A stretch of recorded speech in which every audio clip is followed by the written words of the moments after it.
Good morning mga ka-agri. Ngayong araw, andito tayo sa vermicomposting facility ng Roslahar. At kung nakikita niyo po sa video, yung aming vermicomposting facility. So meron siyang vermicide, meron siyang 2 beds, at the same time meron na rin siyang mga for harvest na compost.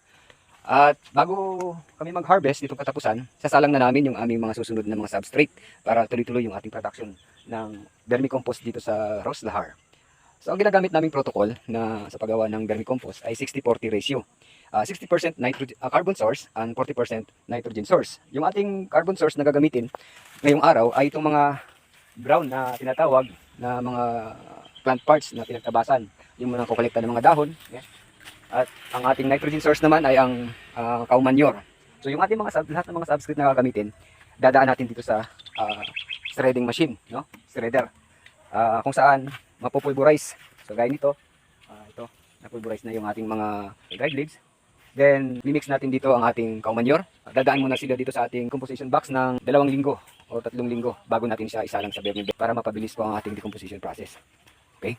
So, hanggang dito muna mga ka-agri at good morning.